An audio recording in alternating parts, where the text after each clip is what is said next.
on va faire les essais de frein. C'est très important, comme vous pouvez vous en douter. Je vous donne un petit moyen mémotechnique pour vous en souvenir. Souvenez-vous de VIP. Voyant, installation et pression. Donc pour commencer, je vais démarrer mon véhicule.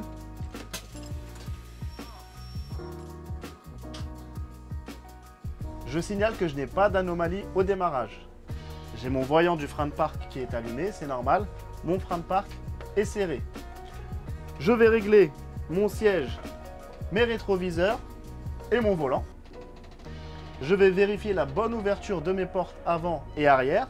Donc j'ouvre les portes à l'avant, à l'arrière. Mes portes s'ouvrent bien. Je referme mes portes. Pour procéder à mes essais de frein, il me faut une pression entre 6 et 12 bars. Actuellement, ma pression est à 9 bars, donc je vais pouvoir effectuer mon essai du frein de parc. Donc pour cela, je vais enclencher ma vitesse et je vais tenter d'avancer. Donc j'essaye d'avancer. J'ai une bonne retenue de mon frein de parc. Je desserre mon frein de parc et je vérifie s'il y a une chute de pression anormale. Je n'ai pas de chute de pression anormale, je peux effectuer l'essai du frein principal. J'avance de quelques mètres et je freine. Bonne retenue de mon frein principal. Je n'ai pas de chute de pression anormale. Mes essais de frein sont concluants et terminés.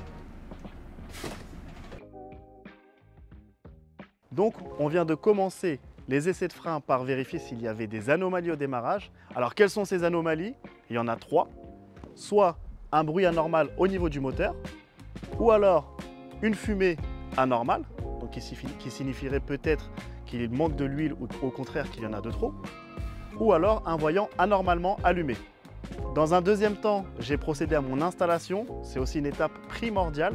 Pourquoi? Parce qu'il faut un certain confort déjà au niveau de la conduite pour éviter les douleurs dorsales. Et dans un deuxième temps, en termes de sécurité, il faut également avoir accès à tous les organes du véhicule pour pouvoir intervenir en cas d'urgence. Troisième étape, j'ai ouvert et j'ai fermé mes portes. Pourquoi? Pour la simple et bonne raison qu'en cas d'évacuation, j'ai besoin de savoir si mes portes fonctionnent oui ou non. C'est très important. Enfin, j'ai effectué mes essais de frein. Donc pour les faire, il me faut une pression entre 6 et 12 bars. En dessous de 6 bars, je ne peux pas les faire, elle n'est pas suffisante. Ensuite, lorsque j'ai testé mon essai du frein de parc, j'ai également desserré mon frein pour vérifier si je n'avais pas de chute de pression anormale.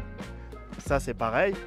Il est possible d'avoir une chute de pression de 1 à 2 bars, c'est pas inquiétant. En dessous, ça voudrait dire qu'il y a une fuite quelque part. Et donc là, il faut régler le problème. Même chose pour l'essai du frein principal. Donc j'ai testé sa bonne retenue également, évidemment. Et j'ai également vérifié qu'il n'y ait pas de chute de pression anormale. Même principe, si j'ai des chutes de pression qui sont anormales, ça pourrait me poser problème lors de la circulation. Par exemple en montagne où je vais devoir enchaîner les freinages et forcément si j'ai une chute de pression, c'est que j'ai une fuite. Et si j'ai une fuite, je vais me retrouver à court d'air rapidement et je ne pourrai plus freiner.